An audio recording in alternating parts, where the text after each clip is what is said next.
Sa ngalan ng Ama at ng Anak at ng Espiritu Santo. Amen. Purihin ka, Mang Diyos na makapangyarihan sa lahat.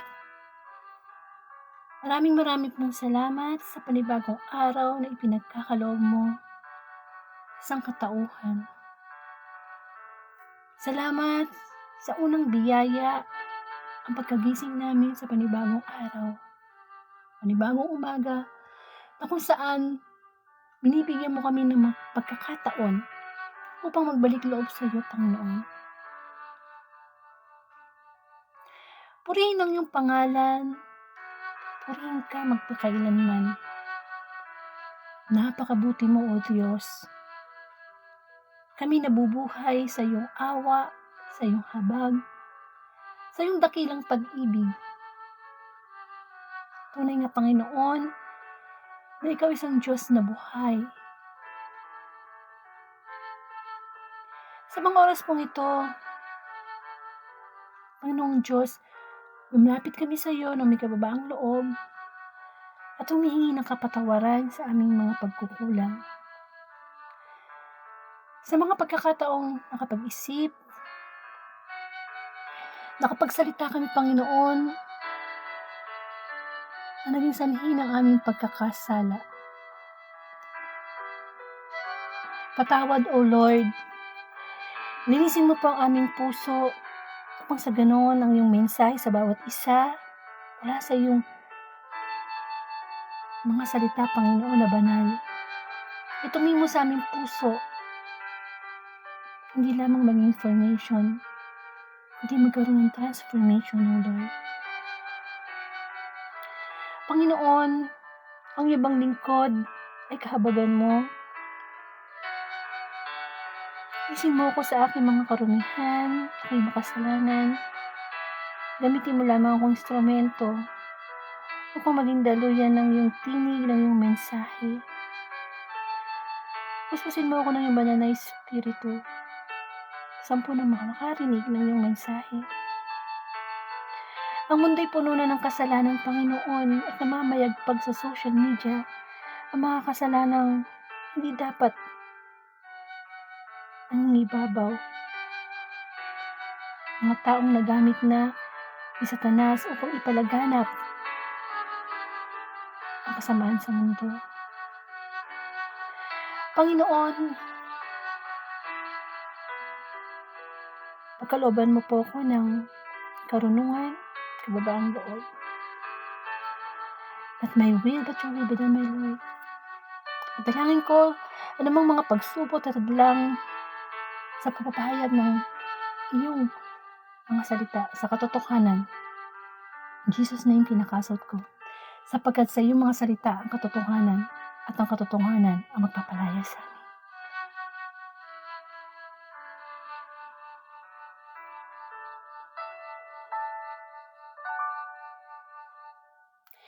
Isa pong pinagpalang araw sa lahat. Marami pong salamat. Tayo po ay nagising sa panibagong araw mula sa pagkakatulog. Na kung tutuusin, pwede naman tayong hindi nagisingin ni Lord. Sapagkat kapag tayo ay tulog, para tayong mga patay na in a way na hindi na natin hawak ang ating free will. Si Lord na ang may hawak nun. Ang Diyos na ang magde-decide kung gigisingin tayo o hindi. Pero the mere fact na nagising tayo sa panibagong araw, pasalamat tayo sa Diyos. Purihin natin siya sapagkat marami na tayong nakasabayang nakatulog na hindi na nagising. At ang katotohanan na ito, nakakarinig tayo ng salita ng Panginoon online, kumbaga parang pagkaing spiritual, sapagkat tayo nilikha ng Diyos, hindi lang naman sa katawang lupa, kundi meron tayong espiritu at kaluluwa. And marami na kasi ngayon na masasabi nating mga kasalanan na lumalaganap sa mundo na dapat nang ipalaganap ang salita ng Panginoon. Ako nga po pala si Sister Angelica Dorde from Bulacan at isa po akong Katoliko. At meron po akong Facebook Live ng Word of God Daily Gospel. Ito po yung nagsimula noong 2019 at hanggang sa kasalukuyan ay ginagamit pa rin ng Diyos upang ipalaganap ang everyday gospel. Kasi tayo po as Catholic, tayo po ay nagsisimba tuwing Linggo. Hindi lang naman po every Sunday tayo dapat makakarinig ng gospel. Dapat everyday po. Kasi everyday po tayo nagkakasala. Di ba? Magkaing spiritual po natin yon. Malalaki na tayo, alam na natin yung tama at mali, pero madalas ginagawa natin yung mali. So, kailangan natin ng good news. Lalo na sa panahon na ito na marami tayong hinaharap na mga pagsubok. And ang katotohanan ay nasa salita ng Diyos. So, ang totoo natin talagang problema, spiritual battle. Everyday spiritual battle between good and evil. Yan po talaga kasi ibubulid tayo sa impyerno ng ating mga kasalanan kung di pa rin talaga tayo magbabalik loob sa Diyos at susunod sa kanyang kalooban. So kung makikita po nyo sa screen yung Bible verse, no? Mula sa unang Korinto, chapter 6, verse 9. At ang sabi po dito, hindi ba ninyo alam na ang mga makasalanan ay walang bahagi sa kaharian ng Diyos? Huwag ninyong dayain ang inyong sarili. Ang mga nakikiapid, sumasamba sa Diyos-Diyosan, nangangalunya, nakikiapid sa kapwa lalaki o babae. Amen. So, marami po talagang kasalanan tayong ginagawa. Lahat naman po tayo makasalanan eh. Lahat po tayo nagkakasala everyday. Whether we like it or not, meron tayong tinatawag na omission, commission, tsaka mortal sin. So, yung pong sa 10 utos po ng Diyos, halos alam na po natin yung mga Katoliko eh. Yung mga ayaw po ng Diyos na gawin natin na kasalanan. Pero bigyan po natin ng ngayon, particular, kasi hindi po ito madalas na pag-uusapan eh. Yung kasalanan ng, ito po yung bandang, yung pong naka-underline na nakikiapid sa kapwa lalaki o sa kapwa babae. Kasi po, na po ngayon yan eh, laganap na po kasi ngayon yan. Sobrang laganap na yung, kasi po pagka magbabrowse ako ng Facebook or YouTube or whatever social media, no? Nakikita ko na maraming mga sikat na vlogger, personality, na nagpo-post sila about same-sex marriage, about soji, about same-sex relationship. At nakakalungkot lang pong isipin na ipinagmamalaki na ang ganito. Ito po ay isang, sabi nga ng Panginoon sa Old Testament, no? Kung babasahin po natin yung Levitico chapter 20 verse 13. Ang sabi po ng Diyos doon ay ang lalaki o babae na nakikipagtalik sa kapwa niya, lalaki o babae, ay gumagawa ng karumal-dumal na gawain at pareho sila dapat patayin. So, una sa lahat, hingi po ako ng paumanhin kung meron po tayo matatamaan. Kumbaga ito sabi nga bato-bato sa langit, tamaan, huwag magalit. Nandito po tayo hindi para manghusga, wala po tayong karapatang manghusga, wala po tayong makasalanan. Nandito po tayo para ilahad ang katotohanan mula sa salita ng Diyos. Na nababaluktot na ng kamalian. So, kamukha po itong, ito lang po ng mga nakarang oras. Nagbabrowse ako sa Facebook. Tapos, merong nag-post about yung kinakasal yung dalawang lalaki sa isang beach wedding. Kapwa sila lalaki, kinasal sila ng, I don't know what, pari ba yung whatever, no? And then, after nung kasal nila, nag-kiss sila.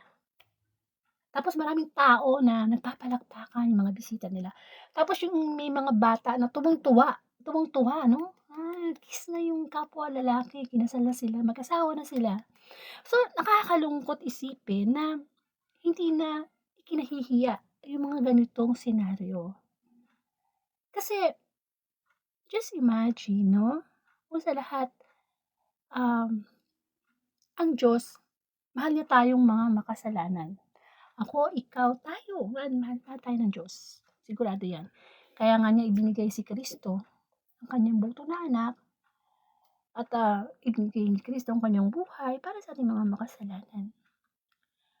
And sa atin, bilang mga makasalanan na tao, dapat binigyan natin ng halaga ang pagpapako ni Kristo at para sa ating mga kasalanan. Kasi buhay niya yung kanyang ibinigay at saka ibinigay ng Diyos Ama ang kanyang bugtong na anak. Maraming pinadala ang Ama, mga propeta, hari, pero gano'n pa rin 'no, sala pa rin ng mga tao hanggang sa binigay na niya ang Panginoong Hesus. So, bakit particular tayo sa kasalanang ito? Although napakarami talagang kasalanan 'no, pero kung bakit ito ang natatakal nating, issue or topic, kasi hindi na 'to nakakatuwa. Hindi na 'to nakakatuwa. Ito'y, malaking kasalanan o masasabi nating mortal sin. Yes 'no, maraming nagva-viral. Since uso ang social media, meron tayong kalayaang mag-post sa mga gusto nating event na nangyayari sa buhay natin. Pero sometimes naisip pa natin or sabihin na natin na yun nga yung same-sex marriage o same-sex o same gender relationship ay isang napakalaking kasalanan. Okay, si Satanas, siya ay naghahari ngayon dito sa mundo. Bakit? Kasi wala pang Panginoong Hesus hindi pa muling nagbabalik. Kaya laganap ang paghahasik ni Satanas ng kasamaan. At ginagamit niya yung mga taong sikat, pwedeng maging instrumento para ipalaganap ang kasamaan. Why? Kasi Satanas, kaya niyang gawing maganda ang isang bagay na para bang naka-Diyos. Ano ibig ko sabihin? Hindi naman kasi magpapakita si Satanas ng pangil, ng buntot, ng sungay, di matatakot tayo, di ba? So, ang gagawin ni Satanas, mapo-form siya ng isang sitwasyon, isang bagay na maaakit tayo mga tao. Kasi tayo mga tao, likas talaga tayo makasalanan. Likas tayo, no? Now, anong ginagamit ngayon ni Satanas na tool para tayo ay maakit sa kasalanan? Yung famous Bible verse, ano yun? Yung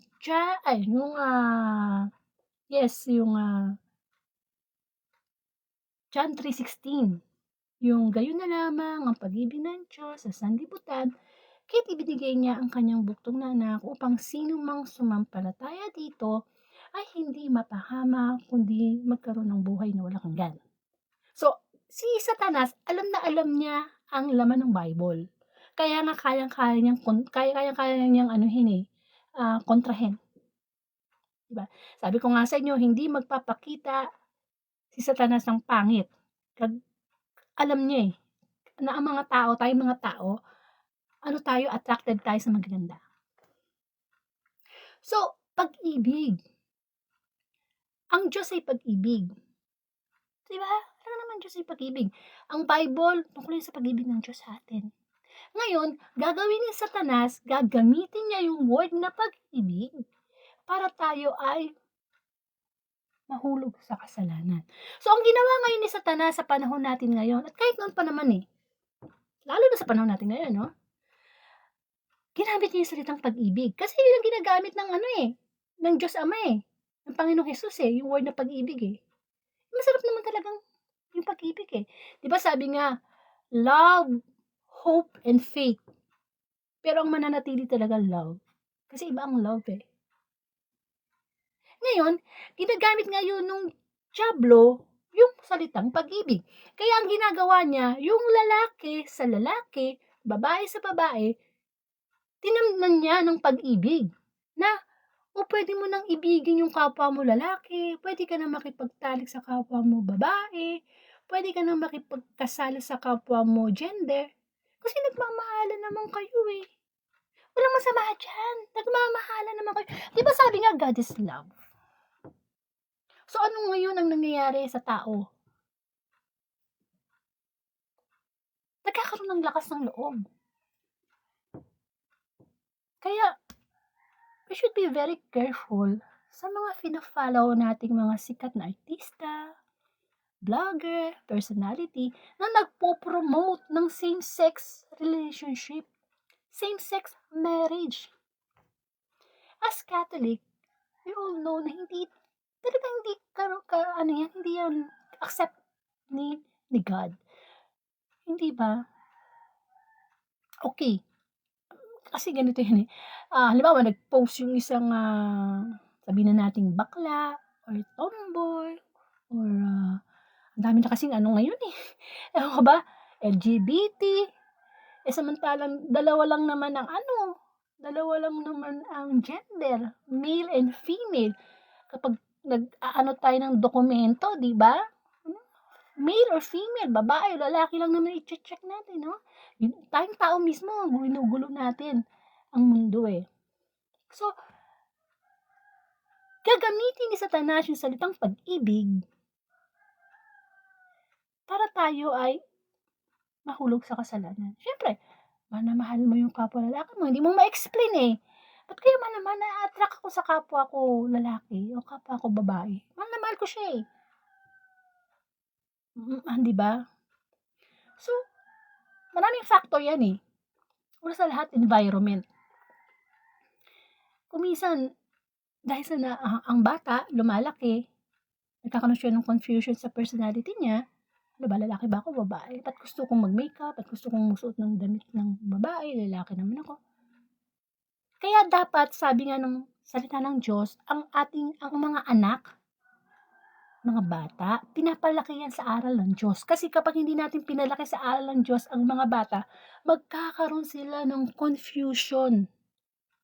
Malilito sila. Lalo na kapag, di ba ang mga bata ngayon, exposed na sa social media. Kapag napanood nila na, ay okay naman pala, lalaki sa lalaki, babae sa babae, di gawin ko na. Ginagawa nga ng sikat na artista eh. Kami pa kaya ordinaryong tao. Diba? Kaya nga, nakakalungkot isipin na mababasa mo sa mga comment na nag-post na, si ganitong artista, lalaki sa lalaki. Nag-iibigan na sila, pinagmamalaki na nila yung kanilang pag-iibigan.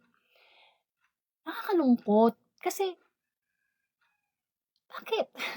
On the first place, naubusan na ba ng lalaki? Naubusan na ba ng babae? Kasi nga diba, nilikha tayo ng Diyos na babae at lalaki, for what purpose? Para magparami. To multiply. Paano magkakaroon ng pagpaparami ang lalaki sa lalaki? Wala namang matris yung lalaki. Babae sa babae. Wala namang sperm cell yung babae. Doon pa lang, gina-violate na natin yung original plan ni God. Why am I saying this? Kasi, kung tayo ay merong anak na bakla or tomboy, o tayo mismo, nasa ganung kalagayan, we have to think na, ito ba'y kalooban ng Diyos? Gusto ba ng Diyos na maging ganito ako? No. The answer is no. It's our choice. Choice natin yan. Gusto natin yan. Kasi meron tayong free will eh. We can choose between good and bad. Nabubuhay tayo dito sa mundo in a mission na to follow the commandments of God. To spread the word of God. Ito ba? Kaya each time na sinusunod natin yung ating gusto, dapat tinatanong natin, gusto ba ng Diyos? Hindi natin pwedeng katwiran, wala naman akong tinatapakang ibang tao eh. Wala kaming ginagawang masama sa aming kapwa. Panay nga gawa ng kabutihan namin eh. Tumutulong nga kami sa kapwa. Meron nga dyang iba, diretso nga, totoong lalaki. pero walang niya, walang 'di ba? Minsan naghahanap pa tayo ng mali ng iba, eh. Sometimes we have to concentrate sa ating mga kasalanan. Lahat tayo makasalanan lahat. Kaya lang, nakakalungkot na nagiging normal na ito sa social media. Babae sa babae, lalaki sa lalaki. Hindi ito kalooban ng Panginoon. At hindi naman siguro nagkamali ang Diyos ng paglikha sa atin. Pwede mo ba sabihin na, Lord, ba't kaya ako nagkakagusto sa kapwa ko babae? Ibig sabihin, mali. May mali. Nagkamali ang Diyos ng paglikha. Pwede bang pag sa araw ng paghuhukom, pagharap natin sa Diyos, nilikha tayong si Juan, si Pedro, pagharap natin sa Diyos di ba nilikha kitang Pedro, ba't ngayon si Petra ka na? Di ba nilikha kitang si Juan, ba't ngayon si Juana ka na? Di po ba? At ang mga bata, in this generation, kawawa sila. Sila ang kawawa. Kasi ano na nila Ay, tama pala yung ganun, no? Pwede na pala yung lalaki sa lalaki. Alam nyo, kapag tayo, ito nga, nag-ano nga ako sa mga, halimbawa, alam natin, kilala natin lahat to, no? Isang sikat na personality na bakla talaga siya. Dati, tinatago niya yung relasyon niya sa isang lalaki. Tinatago niya. Actually, matalino tong taong na to Kung titingnan mo siya magsalita. Kaso pagdating sa pag-ibig, palpak. Tinatago niya yung relasyon niya sa lalaking ito. Hanggang sa dumating yung time na nagkaroon na siya ng lakas ng loob. Siguro maaring sa mga suhol ng mga nakapaligid sa kanya. Hanggang yung pagtatago ng kanilang relasyon, ano na niya? Talagang in-expose na niya, hindi. Nagmamahalan kami, ilang taon na kami, sineselebrate pa namin yung anniversary namin, pinupost nila sa social media, tapos yung mga followers na nabulid na sa kasalanan, magko-comment, sige, God bless. Mataas yung balahibo ko pagka, halimbawa sinasabi pa na, God bless your relationship. Pati pa naman, huwag natin gagamitin ang pangalan ng Diyos sa mga ganyang bagay. Kasi, itong sikat na personality na to, malaki ang kanyang pananagutan sa Diyos. Yung magkasala nga lang tayo sa Diyos, kasalanan na yan Pero yung ikaw maging sanhi ng kasalanan ng iba, mas masahol pa yun. Mas mabigat ang parusa doon. Ilang kaluluwa ang bumigay, ang naglantad. Ay, okay na. Sikat nga na artista yan. Tumutulong nga yung artista na yan. Matalino nga yung artista na yan. Okay na yan. I-follow natin yan. Gayahin natin. Kaya nagkakaroon rin ng lakas ng loob ang mga tao, yung mga followers niya na, sige na, okay na, ginagawa nga ni tayo pa kaya, ordinaryong tao. Hindi dapat ganun. Kung tutusin, dapat pag sikat tayong tao, personality, yung platform natin sa social media, ginagamit natin to glorify God. Kasi nabubuhay tayo, dapat sa Diyos. In everything that we do, ano man ang ginagawa natin, gawin natin na parang hindi tayo sa tao naglilingkod, kundi sa Panginoon. Ano ibig sabihin nun? Kung tayo naglalaba, nagluluto, nag-opisina, nagda-drive, let's do it for God. Kasi kung gagawin natin for our own happiness, we cannot glorify God. Sabi nga, we cannot be a servant of God if we cannot deny yung ating sarili. If we cannot carry our cross. Kung hindi natin mas ipaprioritize ang Diyos kaysa sa ating pamilya, sa ating trabaho, sa ating buhay. Hindi po ba? Kasi we are living sa last day. Nasa last day na tayo. Tapos na ang Old Testament, tapos na ang New Testament, dumating na si Kristo, muling nabuhay. At hinihintay na lang natin sa muling pagbabalik. Nandito na tayo sa Revelation. Ang dami nang nangyayari, diba? Mga sakuna, mga bagyo, mga tsunami, mga daming mga iba't ibang kalamidad. Actually, yung nakasulat sa Bible nagaganap na. Napakabuti lang ng Diyos eh. Sobrang buti ng Diyos. I cannot use a perfect word to describe how God is so good. Very good. Na hindi pa talaga niya ina-allow ng Diyos Ama na muli magbalik ang Panginoong Jesus. Because mahal na mahal na mahal na mahal tayo ng Diyos. Diba? Pero inaabuso natin yung pagmamahal ng Diyos. Sinusunod natin yung gusto natin. In everything that we will do, as ourselves. Na, gusto ba ito ni Lord? O baka gusto ko lang to. Gusto ko mag-abroad. Gusto kaya to ng Diyos? We cannot know the will of God hanggat wala tayong relasyon sa Diyos. Just remember that. Makinig ang may pandinig. Hindi natin malaman ang kalooban ng Diyos hanggat wala tayong relasyon sa Diyos. Hanggat hindi tayo naglilingkod sa Diyos. Hanggat hindi natin sinusuko ang ating sarili sa Diyos.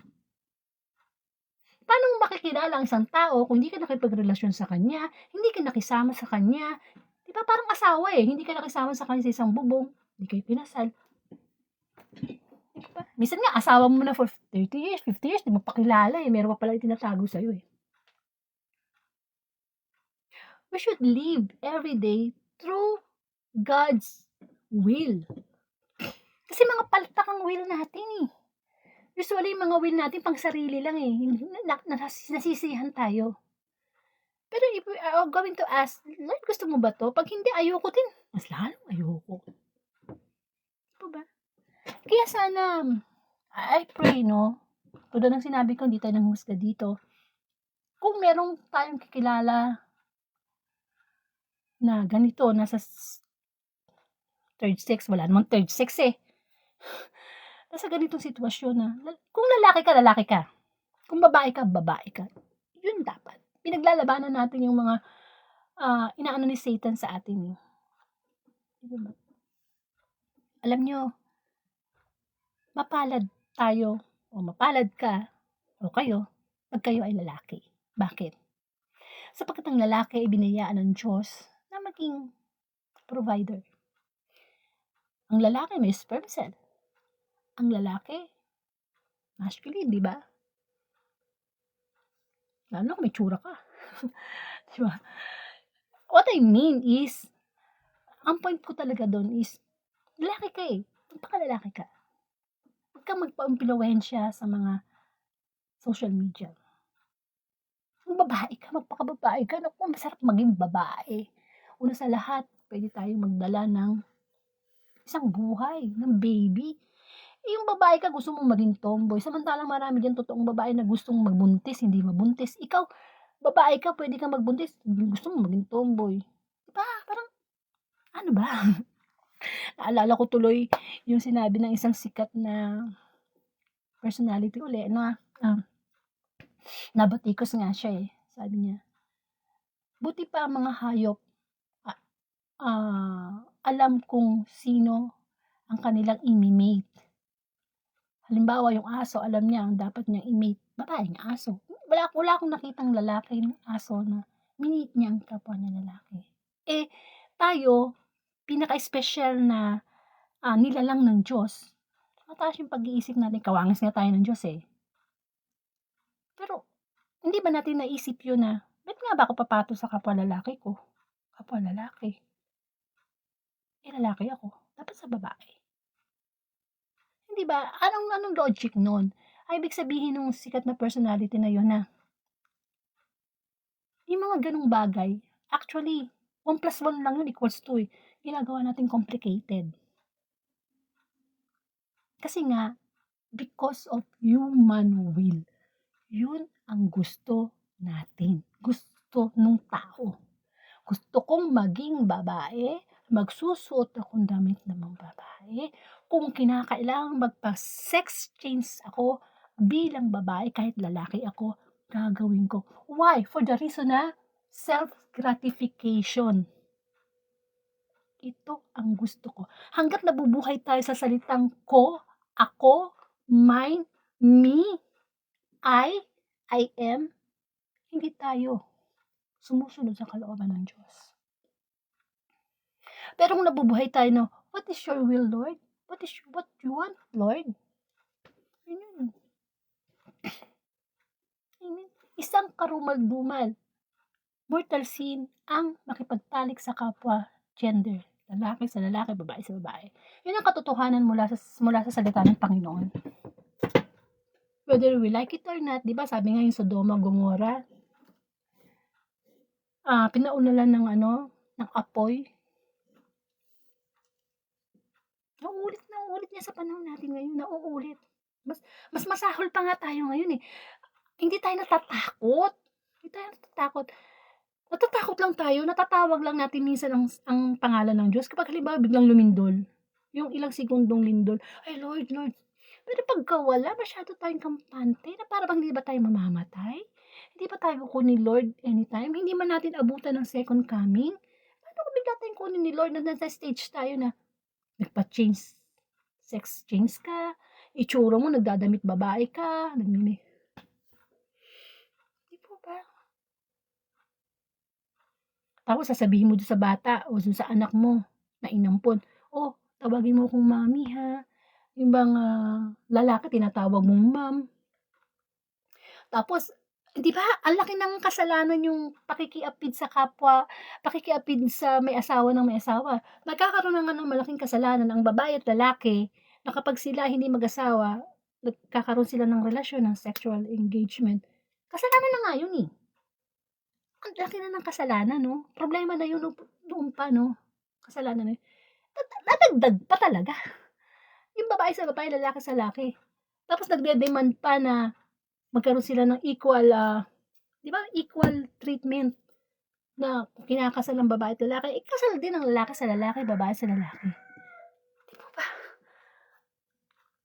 Tapos may mga pari pa na nagiging instrumento ni Satanas para ikasal sila. What for? Hindi para saan? Love. Yes, love. Mahal na mahal yung isa't isa. Pero gagamitin talaga ng Diablo yung love na yan. Para tayo ibulid sa kasalanan. Mahirap na lang tayo matulad kay Lazarus at saka doon sa mayaman na parehong namatay. Yung inikwento ni Jesus, no? Yung mayaman kasi nagpakasarap siya sa buhay niya eh. Nung buhay pa siya eh. Si Lazarus talagang puno ng sakit, ng sugat, nagugutom, pulubi. Sabay silang namatay. At ito ang worst scenario. Yung mayaman, nung namatay na siya, nandun na siya halos sa Hades o impyerno, anong sabi ng mayaman?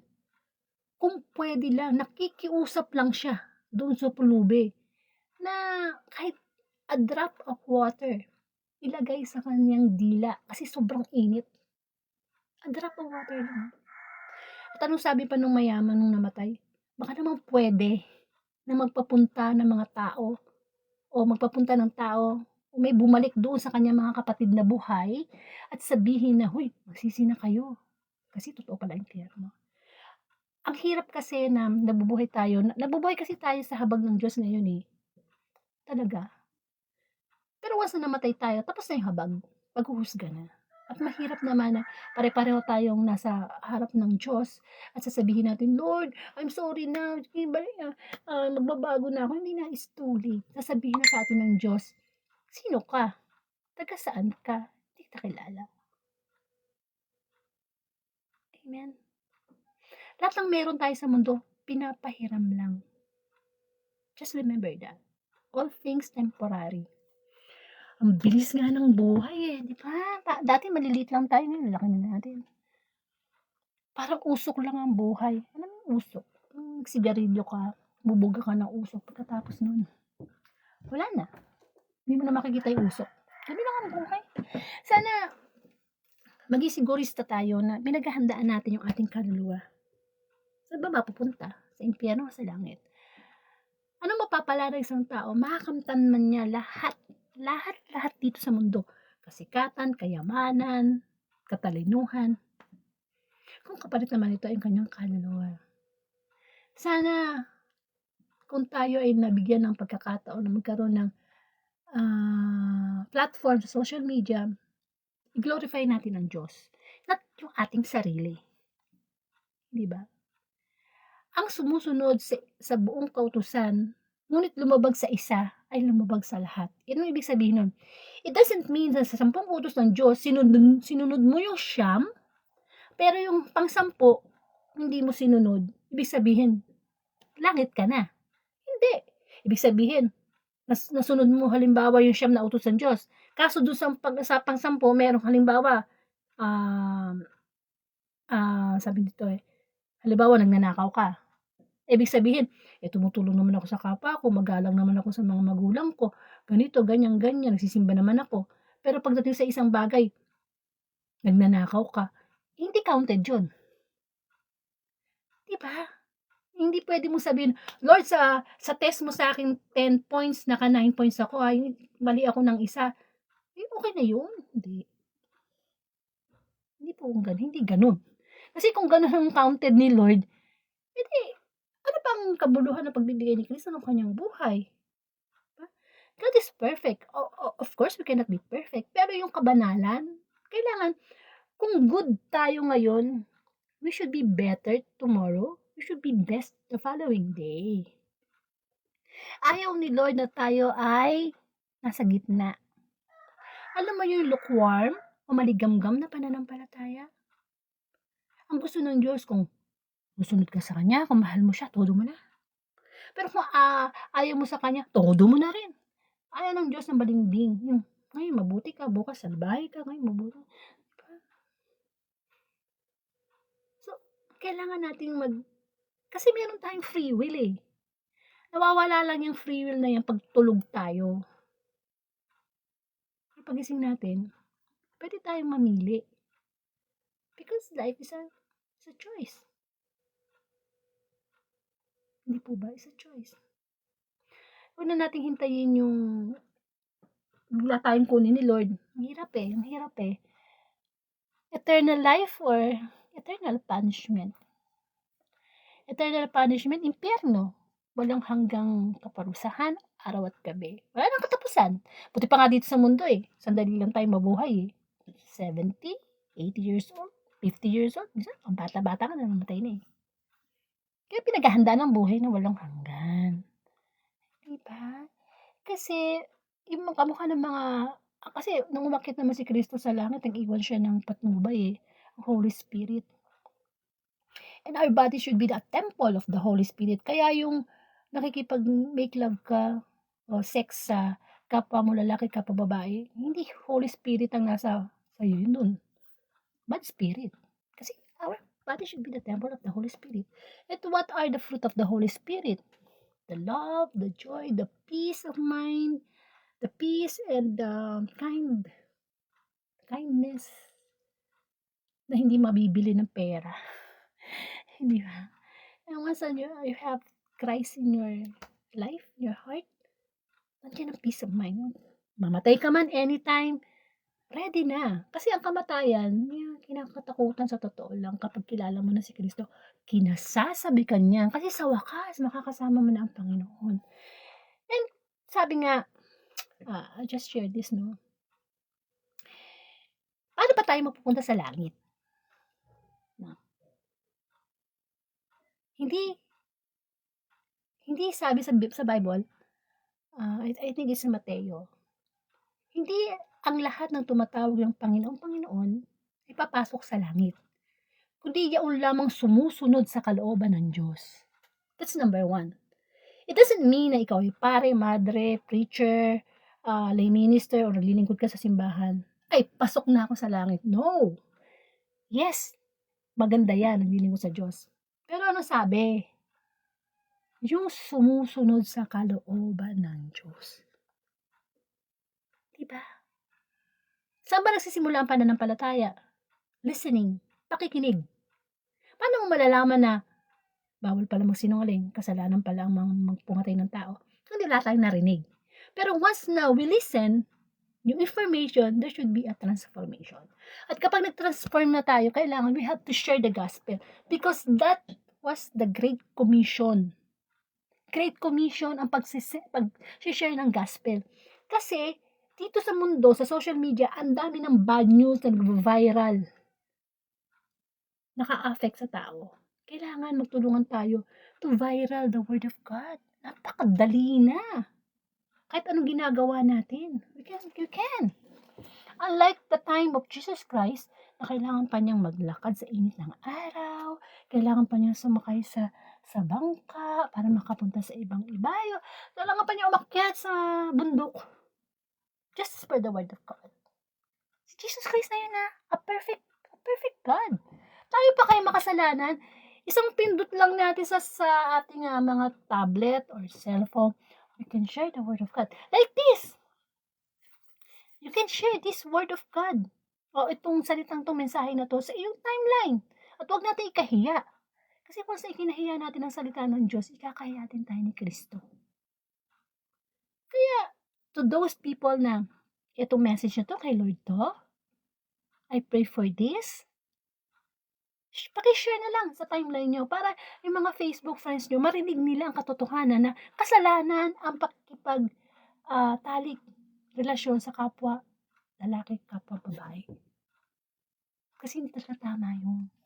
On the first place, dati kinahihiya yun, ngayon pinagmamalaki na. Hindi porke na tumutulong ka sa kapwa mo, pwede mo nang ipagmalaki yung mga ganitong gawain. Na hindi talaga kalooban to ng Panginoon. Diba? Sana, bilang mga magulang, no?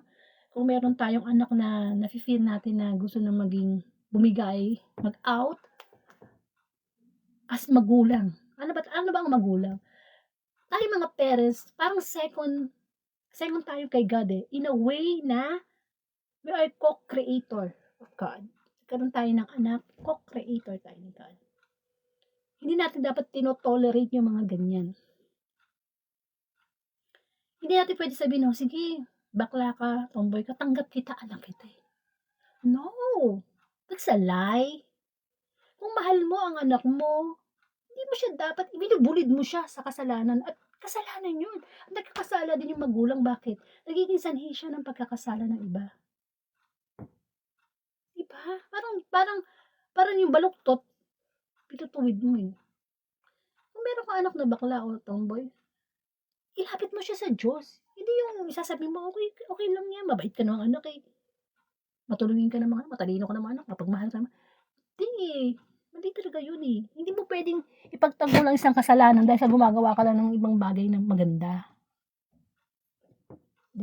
Ulitin ko, ang pagsunod sa buong kautusan, ngunit paglabag sa isa ay paglabag sa lahat. Amen. At we cannot surrender yung sarili natin kung hindi natin i-deny yung sarili natin. At hahayaan nating maging driver ng buhay natin si Kristo. Kaya nga may mga napapanood din naman ako, salamat sa Diyos, na mga bakla or tomboy na nagbabalik loob sa Diyos talaga. Minsan may napanood ako tomboy eh. Dati siyang babae tuloy. Babae siya. Tapos hanggang sa na-feel niya na parang lalaki siya. Ano niya? Pinagupitan niya yung buhok niya, nagsuot siya ng pang lalaki. Ano din, yung bakla din. Lalaki siya dati, pero ano siya, nag-beauty queen pa nga siya eh. Nagpa-sex change siya. Yung kanyang male reproductive system. Iniba niya na ginawa niyang babae. Tapos, nagpahaba siya ng buhok, nagpaganda siya, nagpaputi siya. Talagang mukha na siyang babae. At masaya siya. At marami siyang nabulit sa kasalanan. Maraming gumagaya tuloy. Okay naman pala yan. Pero nagbalik loob. Yun ang maganda doon nagbalik loob. Tinanggal niya lahat, hindi na siya umiinom ng mga hormones, pang babae. Nagbalik siya sa pagkalalaki. And wait, nag-glorify ang Diyos. Bakit? Kinalimutan niya yung kanyang pansariling. Alam niyo kasi ang buhay natin, makamtan man natin yung lahat sa mundo, masunod man natin ang lahat ng gusto natin, baliwala lahat yan eh. Bakit ba may mga nagpapakamatay na mga sikat na artista, personality, nasa kanila na lahat? Why? Because the reality is hindi naman talaga makapagbibigay ng satisfaction ang mundo eh. Mapa sa atin ng lahat eh. We cannot have contentment in this world until we accepted Jesus o we accept Jesus sa ating buhay. Yun ang contentment. Once na ni-receive na natin si Jesus Christ sa ating buhay, that's contentment. At merong buhay na hindi mo ma-explain, and once na magpapakilala pa si Jesus sa'yo, si God sa'yo ng more and more na hindi makilala ng iba kasi nga walang relasyon eh. Di ba? Kaya sana hanggat may panahon pa, maawa tayo sa mga future na mga tao, ng mga bata. Kasi sabi nga kabataan ng pag-asa ng bayan. Maawa tayo sa kanila, binubulid natin sila sa kasalanan. Pero patay na tayo eh, hindi pa natin naitama ang mali na yan. Kung tayo follower ng mga sikat artista na pinopromote ng kabaklaan, katomboyan, unfollow them. Unfollow them. Kasi wala si Kristo dun. Di po ba? Kasi dati tinatago nga binubulid. Tandaan natin ang 1 Corinto chapter 6 verse 9. Nakikiapid sa kapwa lalaki o kapwa babae ay walang bahagi sa kaharian ng Diyos. Sabi nga dito, huwag ninyong dayain ang inyong sarili. Dinadaya kasi natin ang ating sarili. Akala natin okay lang yun sa Diyos. It doesn't mean that majority wins. Hindi porke gusto ng marami, tama na. Ang isipin natin, yung gusto ng Diyos.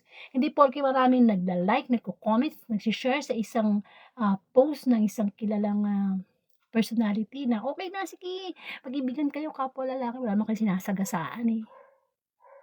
It doesn't mean, kahit millions pa ang likes niya na share, eh tama yun sa paningin ng Diyos. Mabuhay tayo sa araw-araw, tatanungin natin, Lord, gusto mo ba ito? Kung hindi, scratch it. Tanggalin natin yan sa buhay natin. Amen? Muli, magkaroon lang tayo ng realization na gusto tayo ng Diyos, mahal tayo ng Diyos, tayo mga makasalanan. Hate na hate lang talaga ni Lord yung kasalanan na meron tayo. And we have the power. Anyway, we have the power. Kasi ang diablo na yan, talo na yan eh. Sobrang talo na yan. Wala na siyang kapangyarihan sa atin. Simula nang mamatay at muling mabuhay si Kristo, talo na yan. Trying hard na lang yan. Ang nangyayari na lang kasi, tayo, yung free will natin, sinusuko natin sa Kanya. Minsan tayo pag nagpapatuloy sa diablo. Hindi ba? Talo na yan. Nagdo-double, triple time na lang ngayon yan sa social media. Para tayo ay, syempre gusto niya marami siyang kampon. Di Satanas na mapunta sa impyerno. Diba? Ang langit, napakaganda. In what way? Hindi siya dinescribe sa Bible eh. Pero anong sabi din sa Korinto? Hindi pa nakita ng mata. Hindi pa narinig ng tenga.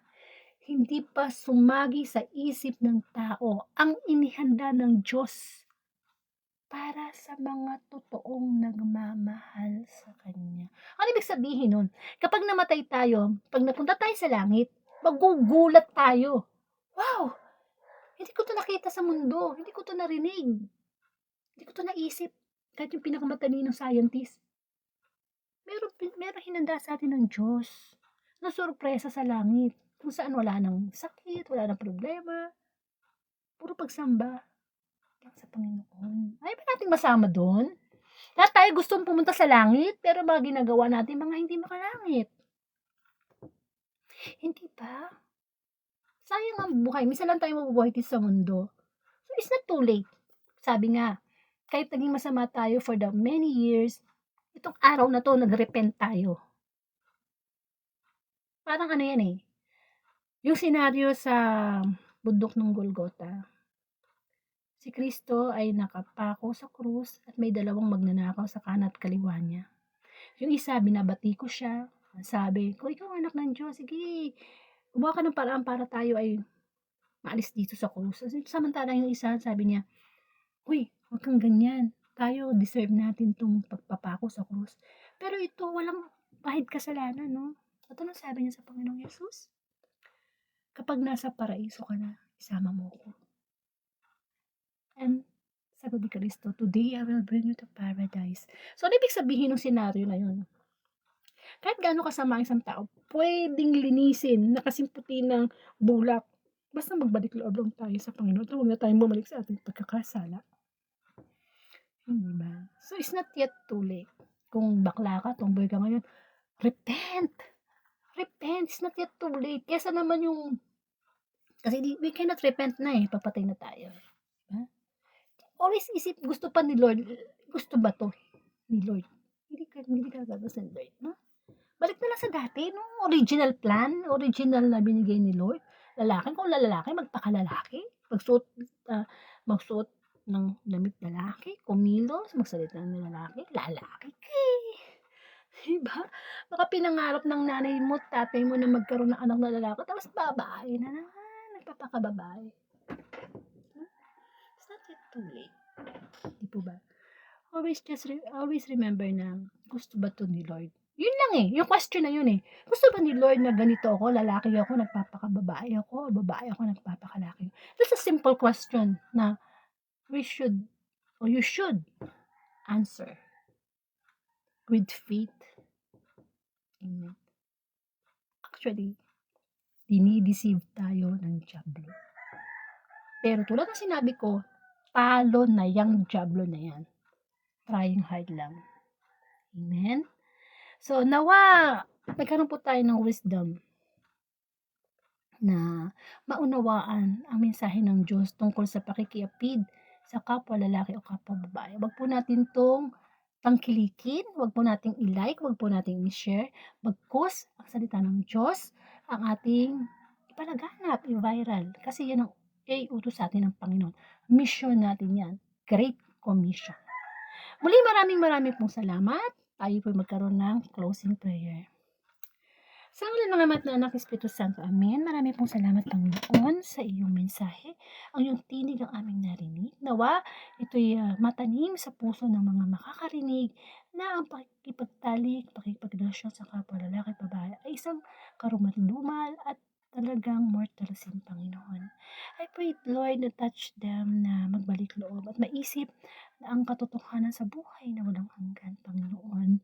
Kaawaan mo po kami, Panginoon, sa aming mga kasalanan. Turuan mo kami na makita ang liwanag mula sa liwanag ni Kristo na ibinigay mo po sa amin. Nawa ang banal na Espiritu ay puspusin kami at magbigyan kami ng karunungan at kababaan ng loob na magbalik loob sa iyo, Panginoon. I pray for those people na nasa ganitong kalagayan, bakla, tomboy, or meron pang sinasabi LGBT community. It should not be LGBT community, kundi God's community. I pray for them, Lord. Mahal mo ang mga ito. I know, Lord, ang kasalanan lamang na ginagawa ang iyong kinamamayan. Maraming pong salamat. Ama namin, sumasalangit ka. Sambahin ang ngalan mo, mapasa amin ang kaharian mo. Sundin ang loob mo dito sa lupa para na sa langit. Bigyan mo kami namin kakanin sa araw-araw at patawarin mo kami sa aming mga sala para ng pagpapatawad namin sa nagkakasala sa amin.